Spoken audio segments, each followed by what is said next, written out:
Welcome, welcome. Can I call this meeting to order? It's 1 o'clock and we are convening the Board of Directors of the Napa Valley Transportation Authority Tax Agency. So I will call it to order at 1:01, like the highway. And can I have everyone stand for their Pledge of Allegiance? And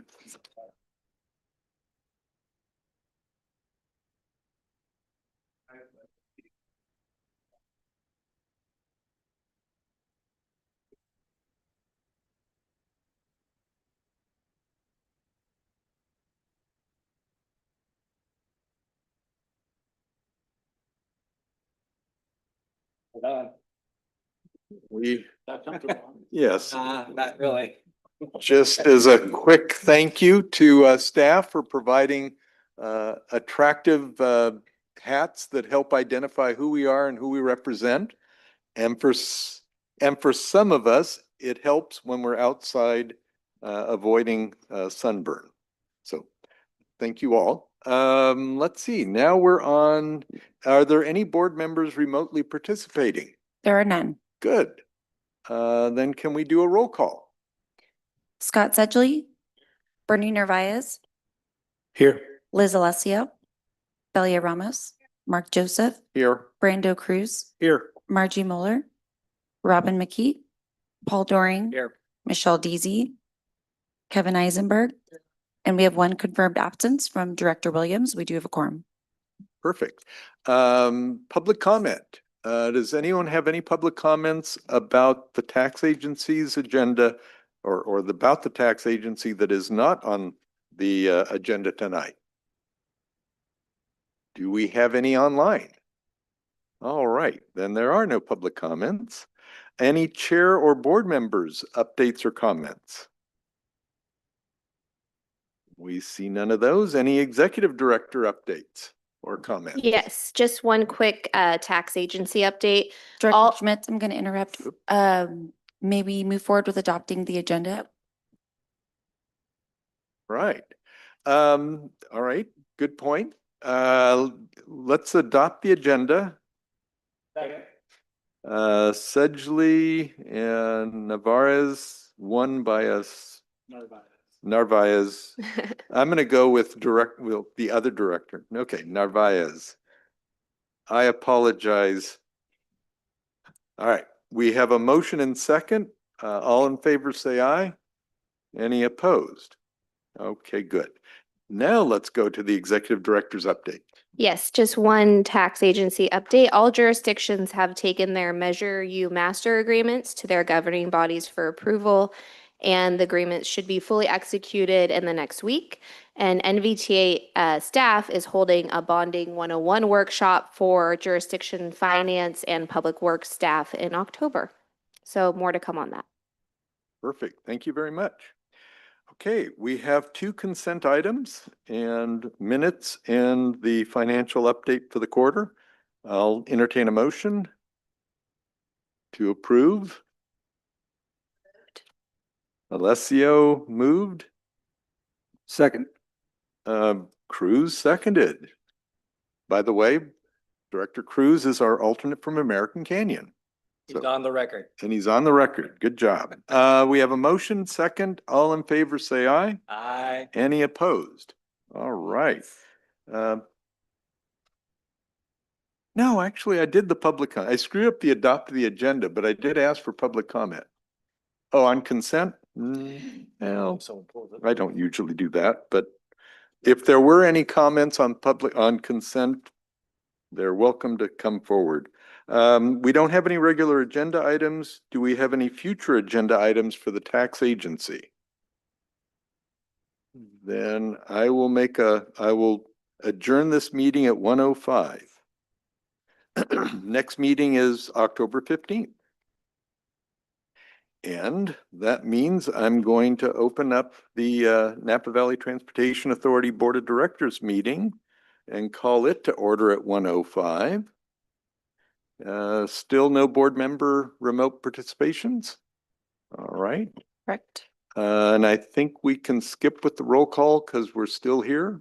Yes, I can confirm roll call from the preceding NVTA-TA meeting with one absence from Director Williams, and we do have Director Smith here representing PCC. We do have a quorum. Okay, thank you. Adoption of the agenda. Move to adopt. All right, Second.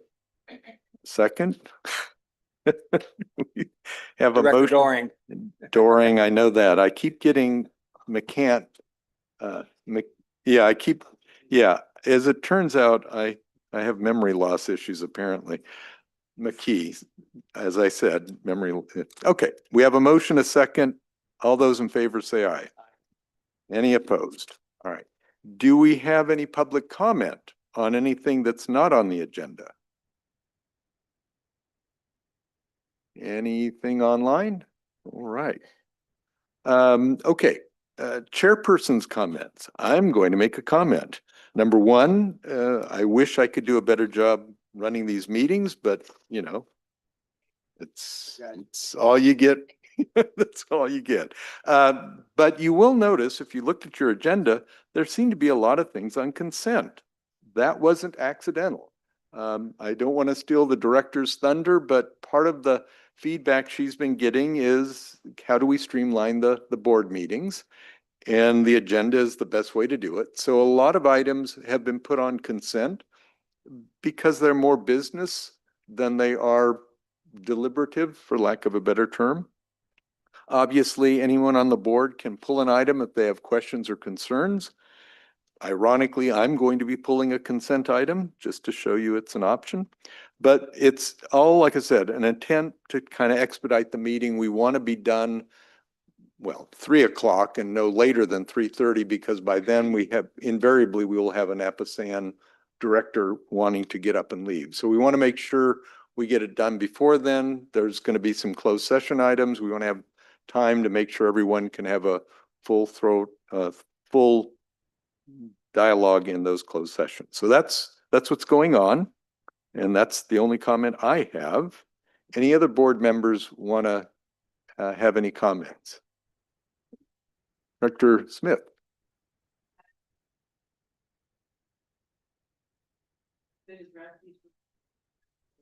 Director Smith, could you put on your microphone? That one. Yep, you're good. Better? Oh, Jesus. I wanted to put this out there to ask someone who is appropriate from staff to just address 2 quick updates on the accessible transportation needs assessment and the conversation about appointing a mobility manager in Napa County.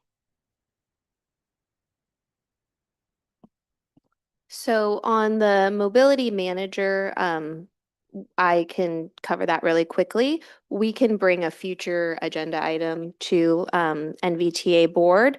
And then on the accessible transportation needs assessment, we have convened, I believe, or trying to convene an implementation working group. And so we can also bring an update on that at a future meeting.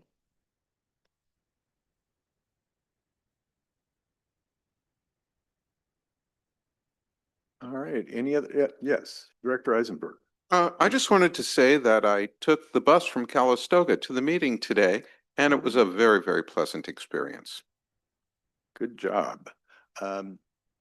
Director Cruz and I carpooled, so in an electric vehicle. So we are single-handedly saving the planet. That's right. Any other board comments? All right, then we will move to MTC report.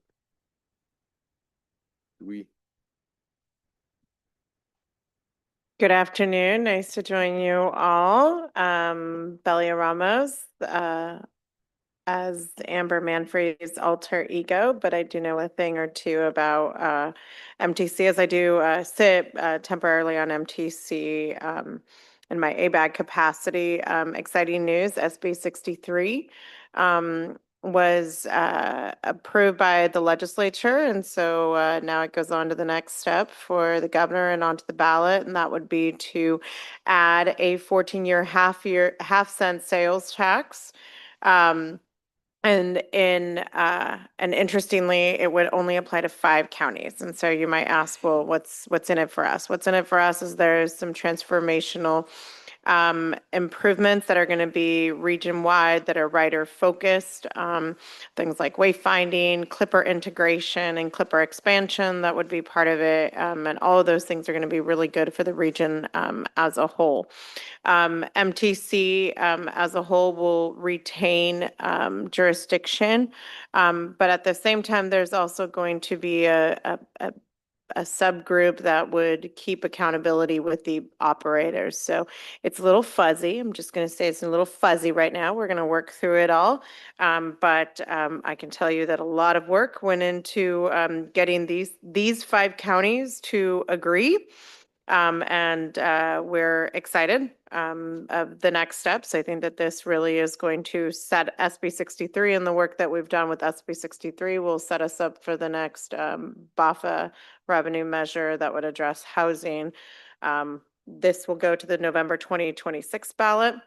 And hopefully housing will hit the 28 ballot. ABAG and MTC have done away with the Regional Policy Council and are doing a Community Advisory Council. It's going to be made up of 27 residents from all over the Bay Area with different categories and perspectives and no electeds. Can you imagine what glorious of a meeting that would be with no electeds involved in their opinions? It's going to all be advising us on all things of housing and land use and transportation and the environment. We are guaranteed to have at least one member on the council. I myself have appointment authority, and I have selected 2 colleagues of mine from ABAG to help select that. Those representatives that would represent the ABAG side, and on the MTC side, it will be the chair and vice chair that'll be selecting who will serve on the MTC side. We will have equal representation. MTC received a report and revised the priority conservation area designation. The priority conservation started out as an acknowledgement that the North Bay is really different. And so we actually had a very large chunk of PCA money. We've had acquisitions that have benefited from this, like the expansion to Moore Creek Park and some additional acquisitions on the Vine Trail. This is a change now that all 9 Bay Area counties have an opportunity to be able to solicit PCA recognition. We've done really well. So I will say we have some other things in the mix right now. Napa County, working with the Parks and Open Space District, has revised the list so that we can hopefully be really competitive in this area. And it doesn't hurt that you have 2 votes from Napa County on it. So just saying. And they're not weighted. The next thing is that MTC will be holding a retreat and study session on October 22nd and 23rd in Walnut Creek. And it's in Walnut Creek because that's where the chair of MTC hails from in Pleasant Hill. So Contra Costa County. And that's it. Other than that, I'd be happy to take on any questions. Any questions? In the November 6th ballot, Yes. which includes Napa County. It will not actually. So interestingly, it's only going to be voted upon in the 5 counties. That would be because you will not be taxed. In Napa County, you will not be voting on it. So just be careful. Like if you go over to another county and you're buying groceries over there, you're going to be paying for it, right? But you will get a benefit. There is going to be some overall system improvements and regional transportation improvements that need to happen that we will benefit from. But there definitely was a recognition that we're in a different position. You may recall the prior measure also was looking at doing some work on and investments into Highway 37. And the truth is that we were dealing with apples and oranges, and the public transportation systems in the Bay Area that would benefit from this are moving over 1 million people a day, right? And so when you think about the volume I will tell you, I had to go for a tour in Palo Alto and BART was down. And it took me an hour and 40 minutes longer to get to Palo Alto with our largest public transportation system in the region down. So we do need to make investments. We need to make sure that they are operational. There is accountability measures in here. And I really think that this is step one and realizing that the region needs to buy into regional improvements. And let's not forget Highway 37 is the next regional improvement and mega project that needs to come our way. Thank you. Just buy your cars in, the county, state Helena or city of Napa, I believe, or the party. Don't have one in. I don't think, yeah, we used to have a used car lot, but I don't think it's still there. And of course, buy all your other items in American Canyon because our sales tax rate is lower than anyone else's. Just concerned When did I about your start? I'm pocketbook. gonna stop and turn off my light. Actually, we're moving to ABEG, so Director Ramos, you may still be up. I will go ahead and say just on the ABAG side of things, I don't think you've met since the last time we had our General Assembly. The bylaws were changed at ABAG. Instead of having the archaic system of a secret ballot where I would hassle you all to fill out this random paper and have your city clerks return it, instead of having to be voted upon for president and vice president by all 101 members of the city council and all board of supervisors of the 9 Bay Area counties, the appointment and recommendation will come now from the executive committee. Napa County's representative on the executive committee are myself and Mayor Pierre Washington. The recommendation then will move to the General Assembly. General Assembly is still on the third Friday of June. And then there will be ratification at the General Assembly. The bylaw changes do in fact envision, coups and all that stuff, but certainly we hope that we don't have that. The result is that I will continue to serve as president until June instead of January when we start this new process. Additionally, ABAG and MTC jointly meeting as the Housing Committee and the Bay Area Housing Finance Authority for all purposes of related to housing and revenue measures. Given the pulling of RM4 from the ballot, we are engaged in a strategic planning session on how we move forward. We just received seed money from the Chan Zuckerberg Foundation to start a $5 million revolving loan fund, which would basically be, we would take the place of the mega banks lending to developers of affordable housing.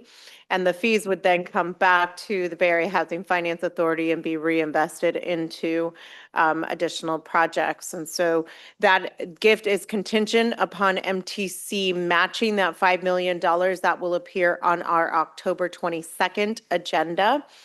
And in the meantime, we will also be taking a delegation of jointly of ABAG and MTC to Los Angeles County to be able to tour their CASA developments. CASA was a sales tax that passed in Los Angeles County to fund housing and homeless services. So we'll be touring in the Long Beach area and in some parts of the city of Los Angeles. And that is coming up also sometime. October, I think. All right. Okay, thank you. Any questions? All right, then we will move to the executive director's update. Yes. First, I'd like to welcome our newest staff member, Jonathan Stanton. John, can you just raise your hand?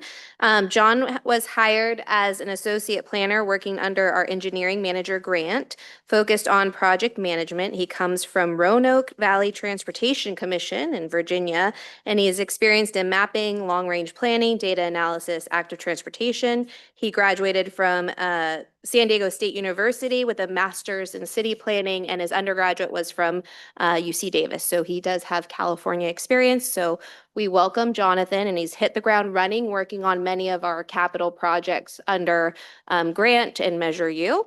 And then I'm also happy to announce that Rebecca Shank has been promoted to Director of Transit. Rebecca has been with the agency since 2017 and held numerous positions in planning, project management, transit operations. She has led several capital projects for the agency, including Vine Trail, bus maintenance facility, and the solar canopy project.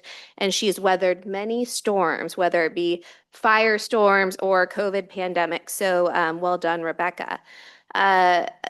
Tony Honorado, or Antonio Honorado, our finance director, has been appointed to the Leadership Napa Valley Board of Directors. He'll be serving on the finance committee. So congrats, Tony. And then we're happy to announce that both American Canyon Green Island Road multimodal path and the St. Helena Main Street pedestrian improvements, which were programmed under the One Bay Area Grant program through this agency, received their notice to proceed, working with Caltrans. So we are excited for them. Well done. It's not an easy process in getting that through the Caltrans process. And then NVTA is hiring for 2 vacant positions that has been open since July. So one is our bilingual outreach coordinator, and then we also have an administrative assistant. And then as mentioned before, the hats and the bags are to celebrate Transit Month. So September is Transit Month. NVTA promotes transit all year. But in the month of September, we are doing some extra special promotions, including leaving little Easter eggs at some of the bus stops around the county. Our communications and outreach staff member, Emily Cherrier, has been really great about doing that and promoting it on social media. And we're actually running a special bus animal naming contest. So NVTA has a fleet of electric vehicles. We have the owl, the bee, the hawk, and the butterfly. And we have opened up a contest to all elementary school students in Napa County to submit names for our mascot of animals, and we will be selecting a winner in October, and the students will be treated to a special bus experience as well as receive Vine Transit prizes and a celebratory pizza party for their class. So we've been working through the school district and getting the word out, as well as through some of our agencies like the Boys and Girls Club. And then lastly, I just wanted to bring your attention to 2 pieces of legislation. So Senate Bill 697 Wilson, which this board sent a letter of support and supported it earlier this year. This is for State Route 37 for the incidental take permit of fully protected species to actually help the construction project from Sears Point to Mare Island, passed through the Senate floor on September 4th and is at the governor's desk for signature. So that's really good news for that project in moving forward. And then there's been a lot of talk at the state level on the cap and invest extension.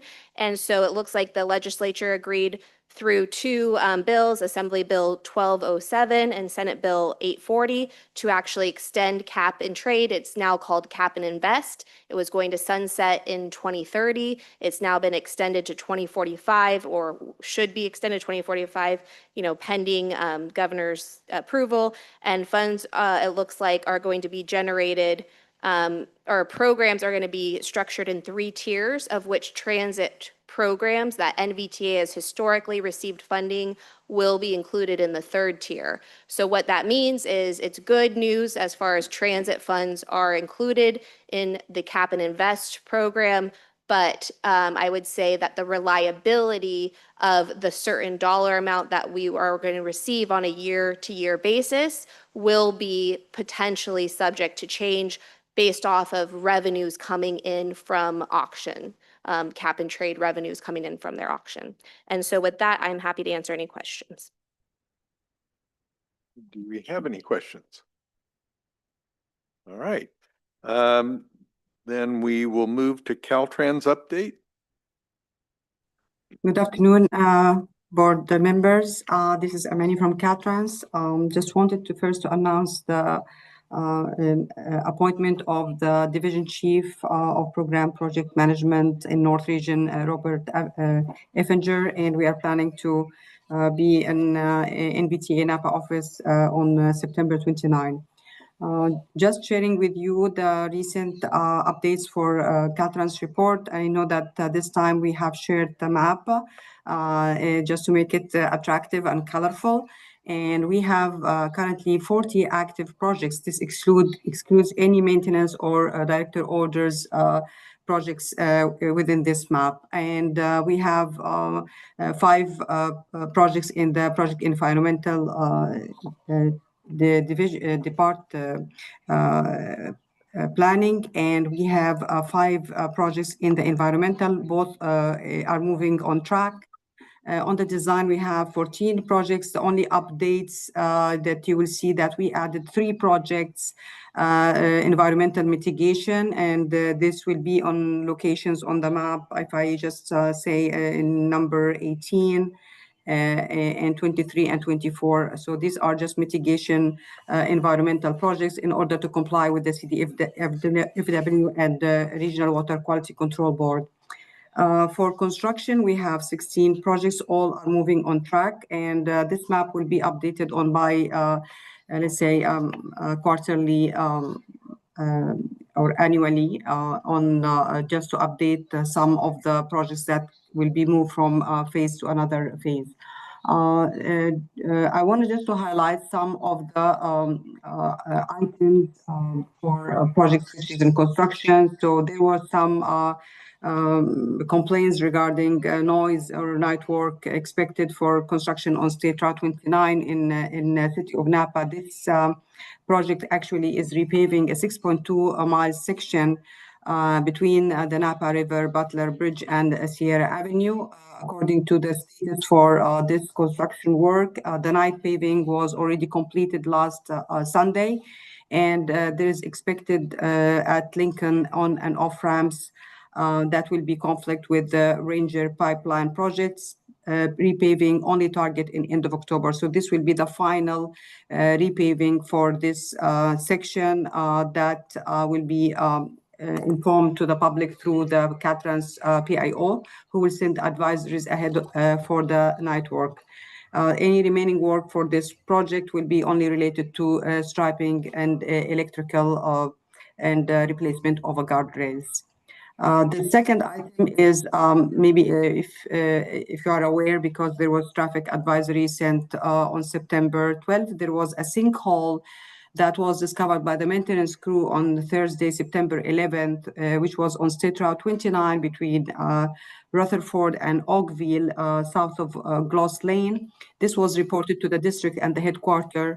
And the reason for this sinkhole is due to a structural and culvert failure with the roadway settlement. Traffic advisory was already sent to the public and was shared also with the agencies for traffic shift that will be continuous on the northbound and southbound, adding changeable message signs and also flaggers 24 hours. Based on current status as of today, discussing with the maintenance team, the maintenance are preparing a draft cost estimate for replacing the culvert and repaving it with the amount of 2.1 million. And once it's finalized, it will be sent to the headquarters as a director order under the drainage program. And also the structure design are already working on the plans, and it will be completed tomorrow to prepare the construction plan. Once I receive the construction schedule, for sure, I'm going to share it with all. Finally, today or tonight, we will have the 5-way public open house this evening at Alta Heights Elementary School. This project is a partnership between Caltrans, NVTA, and City of Napa, and we currently completed the draft environmental design phase on August 28th, and the document was shared with the public with a public review period that will be completed by October 14th. By this, I conclude my report, and I'm happy to take any questions. Thank you. Thank you. Thank you for the report. Are there any questions from the board? Yeah, from Mueller. Hi, I have some questions regarding the signage, especially along Highway 29. I'm assuming that Caltrans is responsible for that. I know you're doing a lot of road work through Napa and further north, but I've noticed that the signs are I guess they're very weathered, they're faded, they look like they've been hit on the right side by numerous trucks that have been going by. Are you going to replace those? They're looking like, it's a, a war zone around there. So I'd like to make that request unless you have plans to do that. Yes, thank you very much for mentioning that. There's a lot of like signage replacement and updates within the state right of way. And currently also we have a project just under the reduction collision program is just to replace and update warning signs just to inform the public or also the motorists or the trucks that of the status just to in order to avoid any kind of collision. So by all means, there's a lot of projects related to replacing signing. And we are working with also the traffic signing in order to take on programs that will emphasize on this kinds of type of replacing and upgrading of signage. So, thank you. Do you have any idea? I mean, can I tell constituents that they're going to see some new signs in 2026, 2027? Do you have any framework at all around what kind of dates? If you can just let me know which state route you are referring to, then I can just provide. Mostly the signage on Highway 29 that lists the cities and the distance between the cities. The big ones on the right. They're all I haven't seen one in good shape. If somebody wants to correct me, raise your hand, but they all look pretty terrible to me.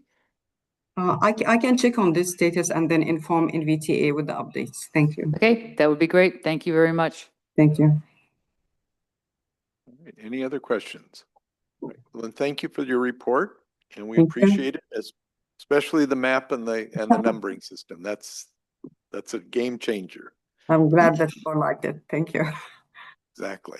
Yeah. Thank you.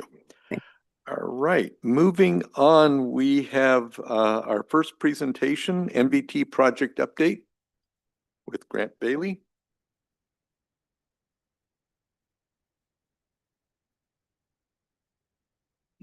Good afternoon, directors of the board. I'm Grant Bailey, engineering manager with NVTA. I have a brief project update. I'll just go over one project today.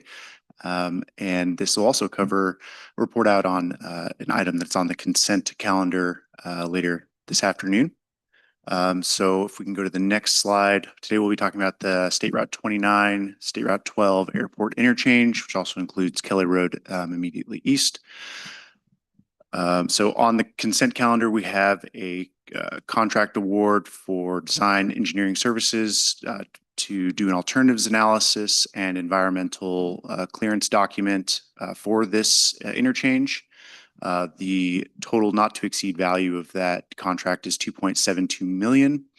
There are some optional services built in there, just under 500,000, and that comes around some uncertainties of what Caltrans is going to require. And rather than have the contract fully burdened with all the services potentially we could have to perform under the sun, we built some of those services in as optional, so we're not committed to paying out those services in the long run. We've also included an unobligated contingency of about $100,000 in there for any unknown tasks outside of those potential optional services that might come up. So this phase of work will build upon a previously approved environmental document that was approved in 2008 for the Jameson Canyon Road Highway 12 improvements between 29 and 80. That document also included interchange improvements that identified a tight diamond type interchange, although and it identified that there would be some nominal operational improvements. And so we're going to go back to the drawing board and see what other alternatives may be available to improve operations, safety, see if we can find some more context sensitive and options that may not have been considered about 20 years ago. Caltrans has now opened up the different interchange options that they would allow on the highway system since then, a little bit less conventional, if you will, some of the things we'll look at, and we'll also look at the more conventional options as well. We plan to complete this project or this phase of the project in 4 phases. The first would be to establish a set of criteria to evaluate the alternatives for the improvement. We'll do the actual alternatives assessment, narrow it down to 3 viable alternatives, take those 3 alternatives to Caltrans for feedback and input on the changes from the original environmental document that they approved. We'll also engage the community at that point on their feedback on what they feel might be the best alternatives of the 3 that we've put forward, based on how they feel they'll move through the intersection, what it looks like, and a number of other considerations. And following, or as the final phase, we'll complete all of the technical studies, update the existing technical studies that are already around from the previous document, obtain environmental clearance, Caltrans approval, and then we'll close that phase out and move on to design. And this should take us through December of 2027 to complete this phase. That concludes my report. I can answer any questions on this project if you'd like. Initially, when I was reading the report on this item, I was somewhat concerned about the optional services being set out there at that, $460,000. I think you explained it, but I just wanted to give it a little bit more clarification. So under the optional services, they would only be Caltrans mandated services and nothing else above and beyond that, correct? That is correct. All right, thank you. Any other questions before Yeah, we? Chair, move I on? have questions. Oh, sorry. So, with the last work that we did on all the intersection changes down on 29, 121, I know this is a separate area, but I was a little, I guess, dismayed when I heard after it was all done, oh, but we knew that, this really wasn't going to affect, any of the time or that was taken to get in and out of American Canyon. So I'm still very concerned about that. Is this going to help that at all, or is this going to be totally separate? I just want to know what my expectations should be or not be about Yeah, I can answer that. faster travel. A little bit, Director Moeller. So I would say that we actually have seen quite a bit of improvement in the northbound commute from American Canyon into the city of Napa, as probably Director Ramos can attest, because you have eliminated a traffic signal where you used to see vehicles backed up all the way past Highway 12, Jamison Canyon, to get into Napa. We have always known, for a long time, and staff has not been shy about telling this board that, the whole segment of Highway 29 from Carneros all the way through American Canyon, that together would be a mega project. It'd be $250 million plus. Napa does not have that sort of funding. So we've always known that we've had to tackle these specific intersections, highway improvements in sections. Sosco Junction was the first to move forward because of the delay there, and from the improvements that were made. We do feel that now that is pushing the congestion southbound a lot of times during commute to this Jamison Canyon intersection. And we have always realized that the true or the full benefits of Sosco Junction would not be realized without taking care of airport, especially in the southbound direction. So I would not say that we were not blind to we didn't think this was going to be an improvement. We have seen improvements, especially in the northbound commute times. Most of my complaints, have been southbound in the afternoon. So, okay. When will that improve based on the long-term planning here? Yeah. Just so I'm So the thing about this intersection, it was actually included, if you remember, in 2012, we expanded Jamison Canyon for 2 lanes each way. And this intersection was included in that environmental document. What we are trying to do, because when we looked at the preliminary analysis of this intersection, if we were to do a grade separated, very large interchange, much like Sosco Junction, it could be upwards of, $100 million. What Grant is doing here with this alternatives analysis and what we're asking the board to approve today is that we are going to take a more detailed look at which alternatives are going to solve the crux of the problem at this intersection. And the crux of the problem is that left-bound turn from southbound 29 onto eastbound 12. And if we can have a solution that is less money than this fully blown out grade separated intersection, we want to have due diligence in really evaluating what that improvement can be. This alternatives analysis is going to narrow down the alternatives to, I think, 3 to carry forward into a more value analysis to really try to get the cost down, and then to move ahead with environmental approval and then into design. So we're hoping all of that will be done by 2027. And then we are targeting sort of going after funding using our measure funds, using some of our discretionary highway funds in a 2030 timeframe scenario for construction. It's just going to depend on funding availability. Okay, that's very helpful, and I'll apologize in advance if I ask the same questions, because I'm not sure I can remember everything you said in 2030 now or then, so thanks.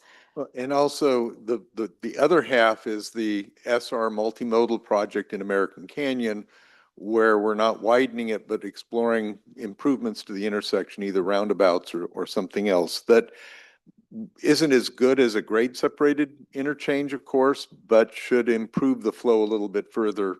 So if both of those come together at roughly the same time, it could be a noticeable improvement. But probably the emphasis is on could be. So, Sure. yeah. Oh, If I may, the Yeah. county is also undergoing what will be the 3rd roundabout in the Devlin area. We've completed acquisition of the land, which, you know, is the most difficult part for us to be able to move forward. And so that is actually that stop sign that's right there by the Villa Romano building. And that causes a whole lot of backup if you're coming from River Point area or you're coming over, and there's just a tremendous amount of congestion that happens in the first roundabout from the south point. This 3rd roundabout is going to help with the congestion later on. So you're going to see a very similar mobility pattern as you do on California first and second. So when's that going to be done? It's a great question. If you can get me a little bit more money, I could get there. But we do have the acquisition part, and so it is scheduled in a project. It is going to require some earth movement and some adjustments with one of the property owners. And so that work is underway and in the planning stages right now. Thanks. Director Alessio. Yes, quick reminder, Measure U, be able to advance funds from Measure U. What year is that? Will that be 27 when that's available for jurisdictions to? Yeah, so we're working on that right now, but it would be probably the soonest would be 2027 to bond against the measure. All right, thank you. And I think, so just to kind of recap, the staff presentations, what I'm hearing is that we're looking for alternatives that might be less expensive, but still might be impactful to the 29 Airport Jameson intersection, is what I'm hearing. I know it's congested from commuters. We've got the corporate park. There's a lot of trucks that go through there now. There's a lot of variety of traffic coming through there. So I think it's worthwhile to do the due diligence, and I appreciate staff wanting to do that, especially since we can't advance funds, and if we can find another way to mitigate. I appreciate that. The other one is to keep in mind as I'm looking at Diana is, Vision Zero.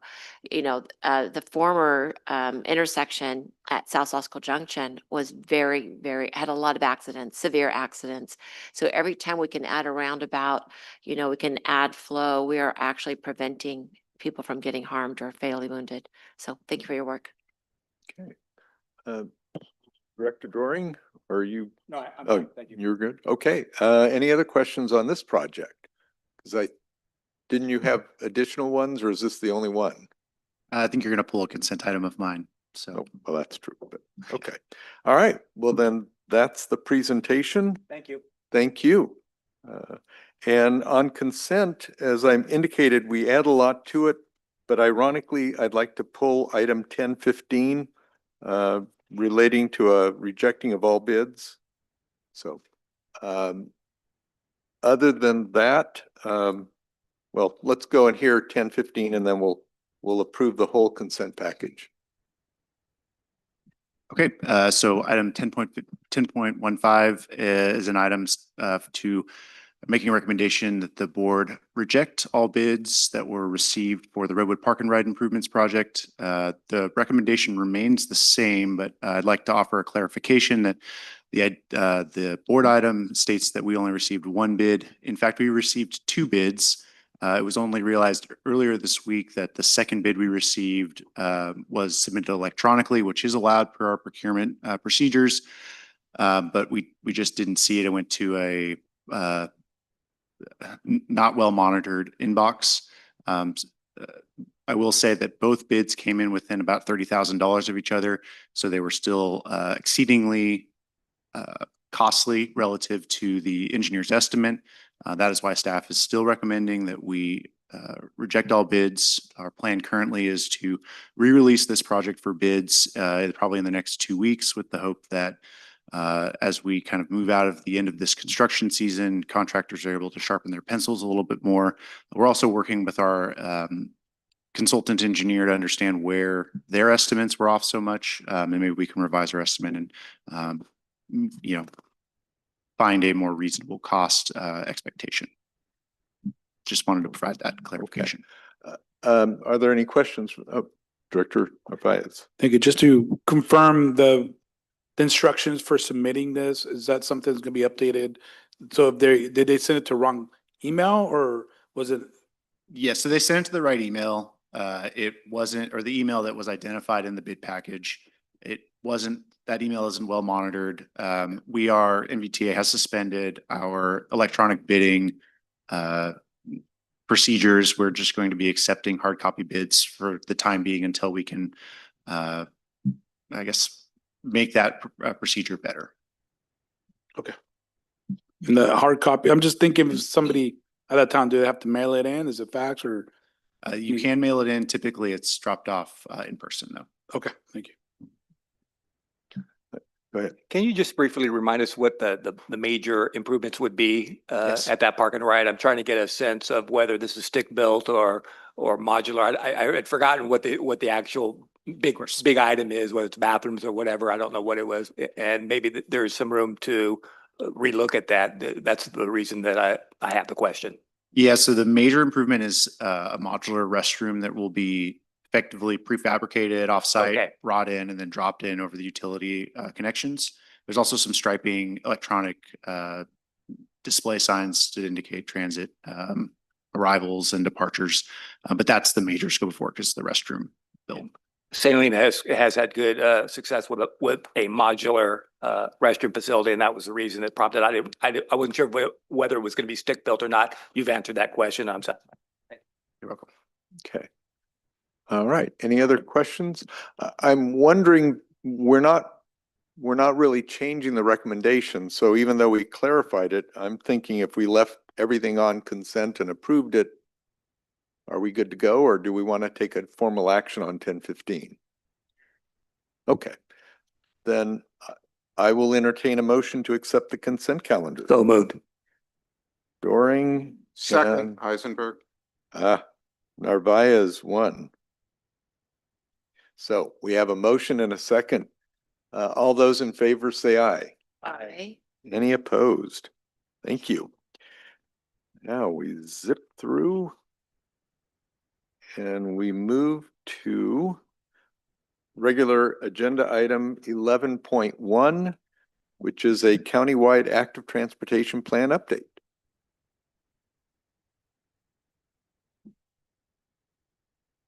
The newest. That we just approved too. Ah. I just noticed. Excellent. At the same day. Good afternoon. Welcome.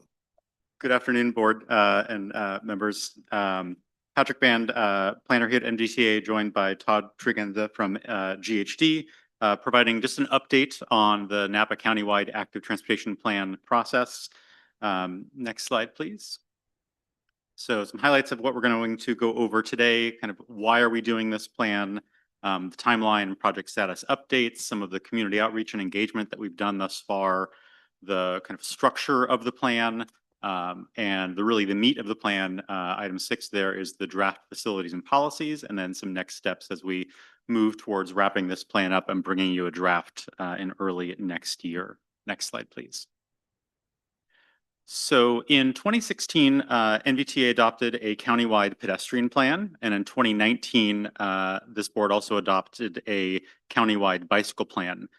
Those two documents helped to inform investments in active transportation over the last 6 to 9 years, but they've become a bit out of date due to a number of reasons. One is changes in statewide or regional policies as it relates to daylighting or new types of facilities that have become available or approved, such as Class 4 bikeways, or changes in the types of facilities that can be used on certain corridors, such as sharrows or shared facilities.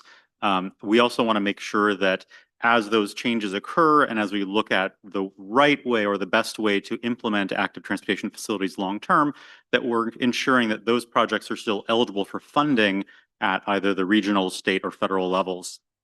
Whether that's through MTC or the state's active transportation program or other sources. We also want to make sure that the plan continues to reflect the needs and interests of the community, those people who are walking, biking, or taking transit and need those facilities, as well as be able to communicate our priorities to the public, both for near-term improvements and long-term priorities. Next slide, please. So quick timeline.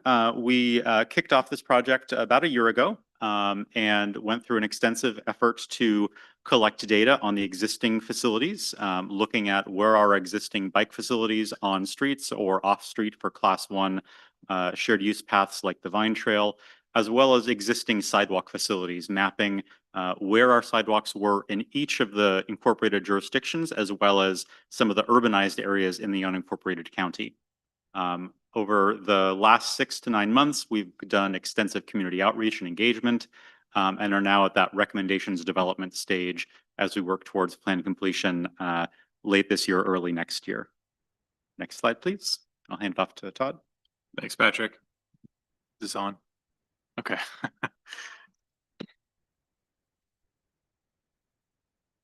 Sorry. All right. Very good. So yes, we've completed a number of portions of the scope of work to date. We have a public review draft of the treatment toolkit, which is complete. As Patrick mentioned, we did an extensive effort mapping the existing facilities, making sure that those are current and reflect the investments that the region has made over these past several years. And we had a robust first round of community engagement. I'll provide a bit of an outline of that on the next slide and talk about our plans moving forward. And we've prepared draft facilities and policies and programs. So a lot there to review. Again, for each jurisdiction, we're meeting one-on-one to discuss the projects and the policies and refining those as we go. And so that is what's still underway, is that second round of community-wide engagement. A future demand assessment. So once the project list has been finalized, doing our best to estimate how many people will use those facilities and essentially the induced demand. And so we have ways to calculate that. All of that helps you document your benefit and helps you keep competitive on potential funding sources for these facilities for the priority projects. The implementation and funding plan will work closely, both NVTA, Caltrans, our local partners, to make sure that we have a plan that identifies priority projects that are fundable and can be implemented in a timely manner. And then we'll come back to you all with a draft plan. Next slide, please. So it's a wide geography, obviously, to engage with and talk about things that are very personal, bike lanes that you use to get to and from school or work. And so we spread out, and we had an open house in the city of Napa in February of this year. very well attended. Calistoga in April. We've had pop-up events, farmers market, working one-on-one at meetings at schools as well. But overall, including the online engagement component, which has been quite successful, actually, we have over 500 comments, public comments recorded for the project. And so that's given us a lot of data to sift through, a lot of data to sift through, and identifying, where people want to move around, what's working, and what people want to see more of. Next slide, please. Actually, sorry. We can keep this slide up, but I wanted to mention just briefly our strategy for the next round of engagement. So the next round of engagement is where we're talking about the proposed projects and the policies and what the plan looks like. And for that, given we wanted to get everyone's input, we've actually decided to roll back and use a virtual engagement strategy. So we've put a lot of thought and effort into this.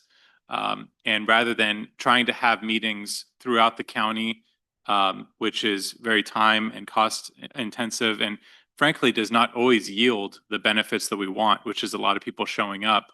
People are busy.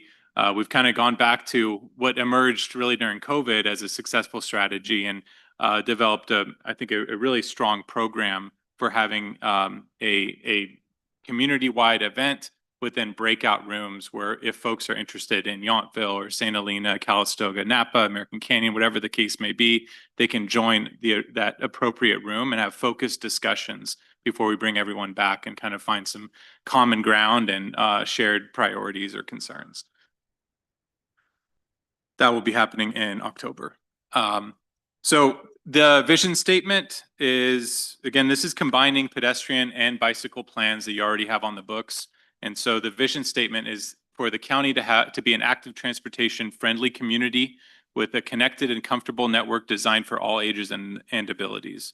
That doesn't necessarily mean, for the record, that all streets are going to be all ages and abilities, but we want to make sure that folks of any skill level, interest level are able to get from point A to point B, especially those key destinations, right? Schools, critical social services, transit, parks, things like that. We want to make sure that the network is safe, convenient, and accessible. That gets into the pedestrian projects that we're looking at as well, making sure that those are connected to those essential services or ADA accessible and things like that. We want to make sure that this network is not just for commuting, but also for non-work trips, recreation. We know that's a big part of the county, and promoting overall a high quality of life, which is hard to argue with. Okay, next slide, please. So just want to highlight a couple things on the plan organization. We do have these county-wide elements of the plan. There are county-wide goals, county-wide objectives. There are even county-wide policies, but we also have sections that are tailored to each specific jurisdiction. This is similar in structure to your past plans, but we're combining it all into one document now. So the bicycle and pedestrian. And so each jurisdiction will then receive a chapter, which our goal is to have that incorporated and adopted by the local governing body as the official local active transportation plan. Next slide, please. Turn it over to Patrick. So this is really where we kind of, the rubber hits the road, so to speak, in looking at where are these proposed facility improvements. We will have maps up via, as Todd mentioned, online interactive platforms in the next week or so. But we want to share kind of the high level numbers with you today. So the columns to the left are going to be your 2019 bicycle plan mileage numbers, and on the right side is the 2025 active transportation bike or shared use facility numbers. And so a couple of things I wanted to highlight for you. First and foremost, if you look at the 2019 total versus the 2025 total countywide, that number about 590, 593, 94 is not changing very much, right? The total number of miles within the network is not changing, but that's definitely not to say that the types of facilities that are being recommended on particular corridors are not going to change. One of the things that we've done in this effort is really look at what we call level of traffic stress. How comfortable or uncomfortable might it be for an individual to walk or bike along a particular corridor, whether that's a neighborhood street or a major thoroughfare through an urbanized area like Trancas in city of Napa, or SR 29 through some of our Up Valley communities.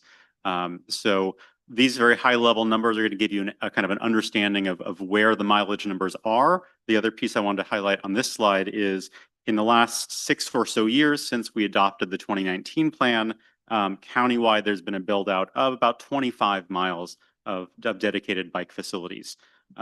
So that number again shows that we are making progress, we are moving forward. And that includes both dedicated facilities like the Vine Trail, for example, that require a significant amount of effort and cost to implement, as well as projects can be a little bit easier to implement on the street, for example, when a repaving project is coming in and they can quickly and easily implement, whether it's class 2 bike lanes or bicycle boulevards or lower cost, primarily paint or plastic improvements that can still enhance the corridor for active transportation uses. Next slide. And then as we look at more detailed kind of what types of bike facilities are being recommended, a couple things I wanted to highlight. First and foremost, under the county section, you'll see that 205 miles of class 3 bicycle routes. That's a big number. That's the vast majority of bike routes. And that is because, again, the county has the largest number of total lane miles throughout the Napa County, including all the jurisdictions. And those tend to be fairly narrow roads in the hills on the eastern western sides of the valley that are really most appropriate for those shared facilities where bikes are going to share the roadway with vehicles and where there's very limited additional right-of-way that could be acquired, or expanding those to include bike lanes would be cost prohibitive. So that's one to call out. And then secondly, if you look at the class 1 shared use path column between the city of Napa and American Canyon, you'll see those numbers are actually pretty similar, even though the city of Napa is substantially larger.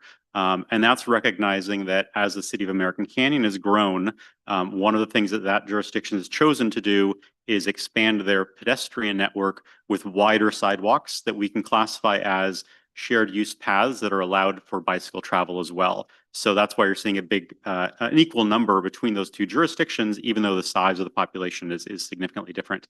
And then lastly, we're looking at on the class 2 bike lanes, you'll see the city of Napa has the largest share following the county compared to the other incorporated jurisdictions.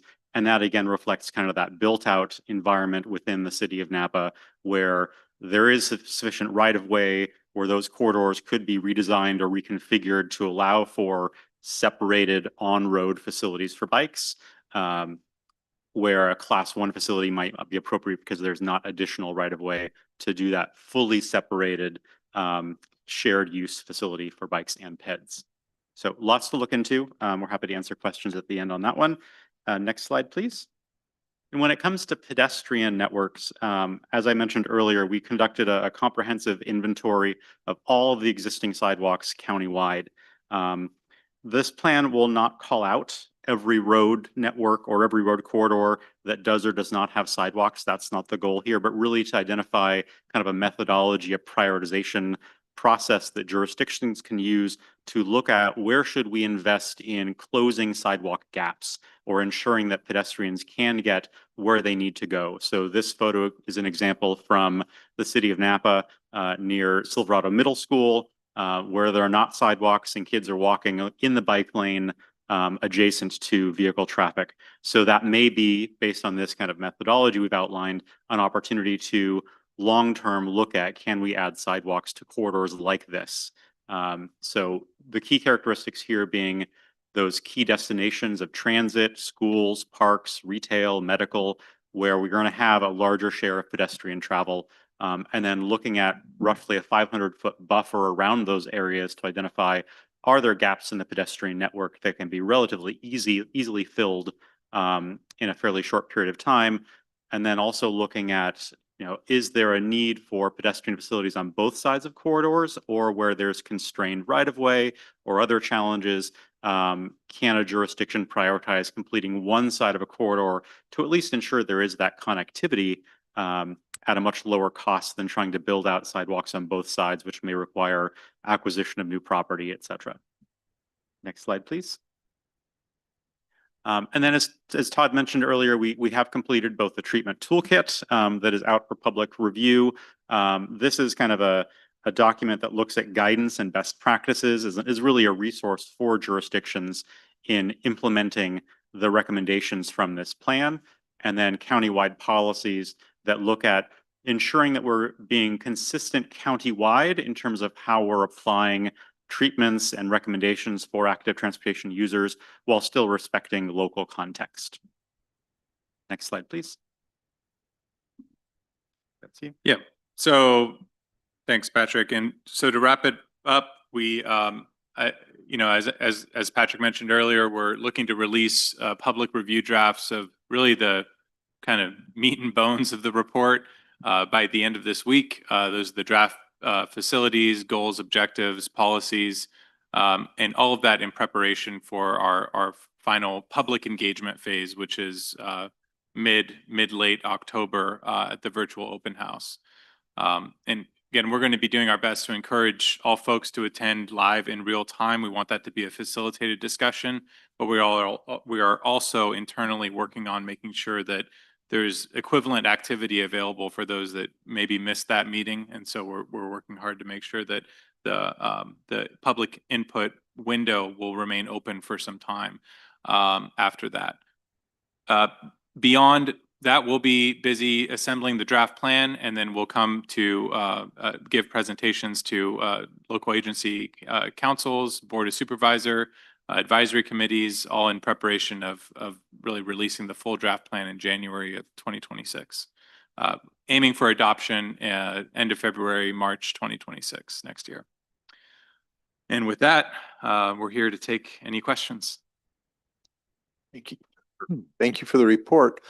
I noticed before I open it up, the one slide that talks about the existing mileage and the proposed, it's significant because it seems, I guess, there's a wish list of what we would like to accomplish, because it's like 3 times the amount of existing is what we propose, and then we get a little bit of a chunk, and then we propose again. So I guess in my mind there's an expectation in the plan that attempts to figure out a strategy that gets you from 25 miles every 4 or 5 years versus the 300 or 400 that we were envisioning? Or is it just going to be more of a, here's an inventory of things we'd love to do if we had the money? Yeah, so I'll answer the first part of the question, then pass it off to Todd on the kind of implementation funding plan side of things. So yes, you are correct that 593 miles is very ambitious. And that includes both what we expect to have as a kind of constrained project list, what is realistic and what are our priorities to build out over the next kind of 7 to 10 years, as well as what are those visionary projects that may take 10, 20, 30 years to fully realize, but that are still strongly supported by the community, by local residents or policymakers. So that could be, for example, 10 years ago, projects like the Vine Trail that now we're seeing finally coming to fruition. It still may take a number of years to complete that project, but again, those are the kinds of visionary projects that we still want to reflect in this plan, but recognize that we also need a more constrained set of projects that are prioritized based on what is going to give us the most bang for the buck, what is going to complete that network so people can walk or bike safely to those key destinations in a shorter period of time. And then Todd can kind of address the funding plan and how we're moving forward on that. Yeah, and part of that is going to require one-on-one conversations with the cities and county in terms of what we want to include as priority projects. We use the term constrained, and that's really, we use that term in regional transportation plans, and that's really what we're going to end up with. We're going to end up with a priority list of projects and then a wider net of all projects. Kind of what is the ideal design? What is the ideal facility on the entire network? Recognizing there's a lot of unmet needs out there. So things like cost, community preference, benefits, we're going to do a prioritization matrix where that's where the input from the local agencies is going to be really important. And ultimately, that list of priority projects, the kind of tier one, if you want to call it projects, will be much less, much fewer, and it will be based on funding realities and constraints. But we don't want to be too constrained at this level, because this plan is then going to inform another plan, the countywide transportation plan, which will then inform another plan. And so it's going to keep getting constrained. And so we want to start with a pretty decent list of projects that we believe are important to elevate to that next level of discussion. Okay, great. Thank you very much for that. Any other comments? Director Alessio. Thank you. Thank you for the update and where we are with this. I really like the interactive map. Thanks for the QR code. Everybody check that out. I know it's closed, but you can click on the comments and the ideas. I think that's great. I'm hoping that this technology and access to this community-wide plan will always be available, like through an online process. It'd be great if the jurisdictions that in the end, folks can go on this map and say, you know, here's a safe route. This route gets a green because it's very safe. Here's a spot where it's maybe not as safe, or projects that are happening. I don't know if is that the plan, to have where the jurisdictions can work together, or I guess NVTA would be the hub to continue to update the map and to be available and interactive with the public? Yes, so that is the intention. We will not be doing a kind of live interactive map in the same way we've, in the past, NVTA supported a printed bike map for Napa County as part of this particular project within this scope of work. But we have invested significant time and resources in putting together a comprehensive GIS map of all of the existing and proposed facilities, and we'll be updating that on a roughly annual basis moving forward, both so that the next time in 5 or 7 years when we come and revise this plan and update this plan, we don't have to do quite as much legwork, but also so that local jurisdictions or advocacy organizations like the Vine Trail or the Bicycle Coalition could, if they chose, to take those resources, those GIS assets, and then incorporate them into a map of recommended corridors, for example, or those low stress corridors that could be used for safe routes to schools or recreational bicyclists, Exactly. et cetera. Great. I want to make sure it's just not going to be a great plan that's parked on a bookshelf someplace, that No, it's going to be absolutely. accessible And all it'll that be and all that data will be publicly accessible. excellent. Thank you. All right, thank you. Any other comments? All right, well, we appreciate the update, and we're looking forward to the final draft for us to review and act on. Thank you. Thank you. Right, now we are moving to item 11.2, the countywide transportation plan update, or transportation plan call for projects. Good afternoon, Chair Joseph, members of the board, Diana Meehan. This is planning manager here at NVTA. This is item 11.2, the countywide transportation plan call for projects. And as you might recall, we kicked this off earlier this year in April with a board retreat, followed by public open house and a review and update of the goals and objectives, which we brought back to the board in May, or were approved by the board in May.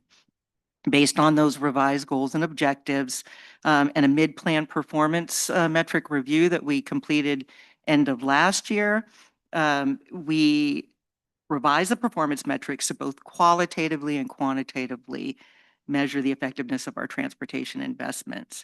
And that's in table 2 of your item in this packet. And each of those metrics are revised under each of the goal categories. The metrics will be important as we review the projects that get submitted under this call for projects, so that we, and that's what we're asking for from the board today. Projects in the countywide transportation plan are important, as you might imagine. It's important particularly for funding and the resources that become available for projects. They've got to be listed in a plan, as Patrick and Todd alluded to. We look at these in terms of constrained and unconstrained. So the countywide transportation plan project list will be inclusive of both. So that constrained list, of course, is the one with projects that are most likely to proceed in the next or in the near term. Those unconstrained project lists, which encompass most of the projects countywide, are there, should funding become available, or we have the opportunity to go for funding, if we don't have a project within the countywide plan, they won't be eligible for funding, or it'd be difficult for them to compete for that funding. We reviewed the call for projects process with the Technical Advisory Committee at their September 4th meeting. We sent out a project submission worksheet, and that's also included in your packet. You can look at what we're asking each of the jurisdictions to submit in the way of projects. Many of these projects will be rolled over from the last countywide transportation plan. So this is kind of a revise and update to what's currently in there. Certainly, there have been projects that have completed since the last plan. So happy to report that we'll have a few of those, and they won't have to be included in this next round. But certainly there'll be new projects that we have the opportunity to include, and this is the moment that we have that opportunity. The timeline for the call for projects, if you open it today, projects and programs will be due to NVTA no later than October the 31st. To ensure that the projects align with our goals and objectives, we will be doing a review of all of those projects that are submitted, and that'll take place through November the 14th. We'll bring all the project recommendations back through the Technical Advisory Committee at their early December meeting, and then back to the board for your review and approval at your December meeting. With that, I'm happy to answer any questions that you have. All right, well, thank you very much. Are there any questions on the board? Okay, very good. Chair, I'd oh, just like to add yeah. one thing. So of importance, so basically what Diana is mentioning here is any projects that are significant to your jurisdiction that are not currently in our countywide transportation plan, this is the time to have your staff submit to NVTA so that we can incorporate it into our planning documents, which will be incorporated into the regional transportation plan and would be eligible for future funding. So that is a point I wanted to harp on and acknowledge its significance. Second, I believe I sent an email to each board member asking for names of different, I guess, residents or citizens within each of your communities that would be good to participate in a series of focus groups that we're doing around the countywide transportation plan. So please submit those to Diana Meehan in this week, hopefully. Thank you. We did hear from 2 jurisdictions, but we're still waiting for 4 more. Okay, I will check and make sure that we respond to that. Director Eisenberg. Yeah, just a quick question on the projects. What members of our jurisdiction staff have received information on this? This goes out to our Technical Advisory Committee, which is made up of public works and planning staff in each of the jurisdictions. Okay, thank you. Okay, well, I would reinforce this is the one opportunity we get to put everything into a wish list. And then if you get funding, it's an unconstrained wish list and everything else is just constrained. So it is a good opportunity to work back with your staff and make sure they are getting all the projects on the list and get it back to NVTA by 10/31 of 25. All right, well, thank you very much for the update. Do we need to take This is an action item. I was going to say, do we need is there a formal resolution or just? No, just to open the call for projects. Okay, then I'll entertain a motion. Oh, good yeah. point. I apologize. I forgot that on the last one too, so okay. Any public comments before we take action? Online or in person? Okay, good. Then, thank you for reminding me of my responsibilities. I need that occasionally. With that in mind, I'll entertain a motion to open the call for projects. So moved by Alessio. Second, Eisenberg. All right, we have a motion and second. All those in favor say aye. Any opposed? All right. Then we're off to the races on that. And it also brings us to item 11.3, the Vine Transit update with Rebecca Schenk. Please. Thanks, Carry Chair on. Joseph, members of the board, Rebecca Schenk, the Director of Transit here at NVTA, and I'll be presenting on the fiscal year 24-25 fourth quarter, going from April to June of 2025, and that essentially ends our fiscal year quarter. So we'll get a chance to look at some fiscal year annual numbers. In terms of the things that we'll be going through today, we'll go through on the next slide, you'll see our agenda, kind of some recent schedule changes, outreach efforts, marketing efforts, a ridership update, and then some updates on our CAT AVL, which is our automatic vehicle location system. So on the next slide, you'll see our recent schedule changes. And if you proceed, kind of the two big things, right? And we were overall talking about our efficiency, how we best want to utilize our funds. We had seen the Route 11X always having our lowest ridership. So when we made that August 10th schedule change, we made some additions. That 11X is now coming here. It's now going to the Sereno Transfer Center in Vallejo as well. And so we are seeing, so for example, from August 1st to the 10th, right, when we were running the other schedule on the 11X, we were just averaging 6 riders per day on those trips. And so now that we have changed that from September 1st to September 10th, so that's like a 10-day period, right? But with this new schedule, we're looking at 42 riders per day on that. So we're seeing some positive changes there, and hopefully when we look at next quarter, we'll see some positive results. And then the next thing being Saturday service on the Route 29, and that's what goes to El Cerrito del Norte. We went ahead and we're now offering that on Saturday, and we'll encourage people to try that. Thus far, on the 4 Saturdays, we've had 48 riders per day on that. On a typical weekday, we have 120. So we're not at our weekday level, but we are seeing interest. So if you're interested in going to the Bay Area on Saturday now, or maybe coming back from the airport on Saturday, that's now an option on the 29. And we thank Napa County for helping us to fund that. In terms of outreach efforts, so you'll see some pictures on the next slide. One I wanted to emphasize in the upper right-hand corner there's Director Manfrey. She was at the City of Napa National Night Out and came by and said hi and did a little tour of our buses, which was obviously available to those of all ages. So not legally allowed to drive, but a bus was off in the lower picture there. And we're trying to distribute our overall outreach efforts. You'll see St. Helena, American Canyon, etc. Next portion we wanted to say on kind of upcoming marketing efforts, what we're working on. So we just had our design a bus contest, and I think we had shown you the winner in, I don't know, hypothetical form, in draft form, but this is what it actually looks like on the bus as of this morning. So we're pretty happy with how that's going. This is one of 2. We have one more to wrap with the lovely artwork from Belanca Molina. And once both of those are wrapped, you'll start seeing them going up and down the valley on the routes 10 and 11. So anyway, you have to send me a picture if you see it in the wild. We're also going to do a transit update here in terms of ridership. So what we're looking at is through the whole fiscal year, since we're at the end of the fiscal year, not just the quarter, and what we look at from fiscal year 21. So basically at the low point of COVID to where we are now. So local in the city of Napa at 10 and 11, we've seen positive growth each quarter.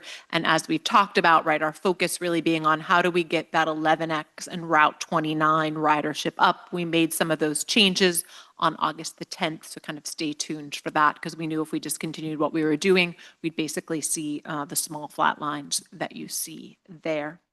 So then overall, what that looks like on the next slide is you'll see that basically on the fixed route services we were just looking at, right, that we saw a 4% increase over last year. We've seen an increase over each of the last 5 years, but right, we'd prefer to be more at that like 10% level than at the 4% that we're at currently. So positive, but not as far as we would like to see. On the next slide, you'll see kind of annual ridership for VineGo and our individual shuttles in your jurisdictions. So VineGo, we're continuing each year recently to serve more and more of those who are not able to ride our other services due to physical or mental disabilities. So we're trying to continue to push that as an option. And as Danielle mentioned, we have that opening for the bilingual outreach coordinator.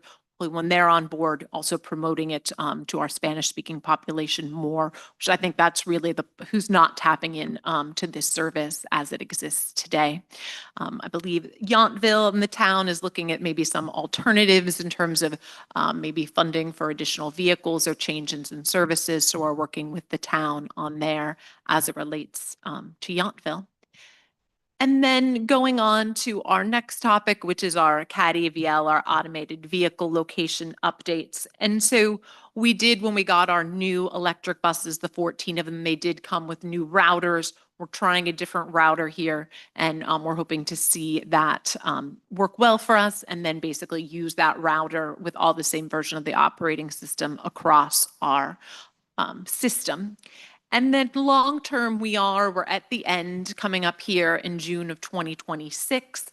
And you'll see on the next slide that what we're looking at is, okay, we're at the end of our contract with GMV Synchromatics for CAD-AVL. So we're asking the question, are we continuing with them, or are we maybe looking at some other options? So by the end of the month here, we'll be issuing an RFP. We already did an RFI to get kind of more information about what we might want to include, what's possible now that maybe wasn't possible 5 years ago. We've gone to Marin Transit, we've gone to Tri-Delta Transit, we've gone to Soul Trans to see their systems in action, like what does it really look like? And so we're ready now to release that RFP. We'll be working through that with the goal of on July 1 of next year, we'd have, I guess, either a new contract with our existing provider or a new contract with a new provider to increase our location availability throughout the system. And with that, I think I'll take any questions you might have. As Director Schmitz mentioned, we are having the naming contest, and those are our animals there. So maybe you have any inspirations, you can let a child know in your life and they can submit on your behalf. And that, I'll answer any questions. Thank you very much for that report. Are there any, yeah, Director Mueller? Hi, thanks for your report. And I wanted to specifically talk about Table 3 and the text that goes along with that, where it says that NVTA will continue to monitor the performance of the Yountville bee and look to cut days and/or hours on the bee. So just to give the board a little background, long time ago, City of Napa had the trolley. It wasn't working there. People weren't really taking it. So they came to Yountville and through NVTA and said, hey, do you guys want it? So yeah, we said, sure, we'll give it a try. It was very, very successful. People just loved it. Then fast forward, now we have the Yountville bee. People do not like it. And I'm not even going to get into all the reasons, but when it's not performing well, I think we need to change something. I know you've been in discussions with the town, but I thought maybe we could have those discussions here too, because I need to take some information back. So one of the questions, because we don't want to just sit here and wait for, ridership to keep declining. We've got a pretty long track record of that already happening with the bee. So what would I know the town's already asked you this, so I'm gonna, ask again. Hopefully we can get a number. What would be what we're calling, discuss with you, the value transfer if we, that could be used by the town of Yountville if we give the B back, add it back to your fleet, your normal fleet. So we want to know what that number is so that we can help come up with some ways to reimagine what an on-call system might look like for Yountville, bring that back to NVTA and start those discussions. So I think that's going to be a very important for us to have that information ASAP so that we can start to, we've got some thoughts, but we need to start formalizing those and add some value, add some numbers to like, well, how much is this going to cost and how much do we have to spend? So can you help me understand that? So I believe that the town of Yountville, right, they had approached us about they were going to apply for a particular rural transit grant to look at alternative vehicles in terms of size, in terms of whether what its fuel type was, whether it was autonomous, et cetera. In kind of our discussions, there's no like, hey, I guess maybe definitive number, I guess, that I can give you today. Part of it would depend on what could NVTA contribute to a new vehicle would be whether or not it met a couple requirements. So whether or not that vehicle could be federally funded. So in order to be federally funded, that bus has to be Altoona tested, which is just happens to be where they do that testing. So for example, let's say you found a new vehicle and it did not pass Altoona and it was not Buy America compliant, i.e. was not manufactured in the US, then we wouldn't really be able to contribute to any of the funds that NVTA has to a new vehicle. And we understand Okay. all that, so I'm good that you're Okay. telling the board that. But can you just give us, let's assume that we wouldn't go outside of the parameters that we need to meet. What would be the value of turning the B bus back in so we would know what, just even a ballpark that we could start with would be very helpful. So Broad Yeah, ballpark. sure. So I think that if you went and got an FTA, you know what I mean, federally funded Right, vehicle to right. be federally funded, and NVTA with you went out for a grant, we could get a grant to cover up to 80% of the cost of that vehicle. And what would that be? What does the vehicle cost? 80%? Okay. Depending, so for example, the E-Jest, which was one vehicle that I had brought up to the town, is that it's going right now, it's about $360,000. So 80% of that is 360 would yeah. be a ballpark number. Thank you. Is what Thank you're you, looking thank at. you. Okay. And then that 20%, we'd have to work together to find Right, that locally. right. That's a good, okay, that's the ballpark That'd I'm be looking reasonable. for, a real number. All right, thank you. Director Moeller, I think also it's just important to note that we have offered the town if, tomorrow we can switch out the vehicle, but it would not be electric. I think that's important to note. Yeah, as no, well. I've Yeah. heard that. Yeah, I'm aware of that. Yeah, Thanks. so we can have one of our shuttle buses up there. Understood. Thank you. Okay, well, thank you. Are there any other questions or comments from the board on the Vine Transit update? Okay, then and are there any public comments? All right, I was about ready to blow it again, but I caught myself. Okay, are there any? There weren't. Well, shoot. Okay, then I believe this is a file and receive, so we appreciate the update and the ongoing dialogue in Yountville, and hopefully that will get resolved as well. All right, we are now at future agenda items. Number one, I'd like to bring back the mobility manager item that Director Smith brought up, just to remind us. And then the other one, Director Washington isn't here, but he was probably going to bring up an item, and so I'm bringing it up on his behalf, to look at our bylaws and a element of the governance component that talks about the membership of the board. Right now, it is essentially hardwired that it be the mayor and one other council person. And we may want to consider just saying 2 council members, which obviously could include the mayor, but not necessarily.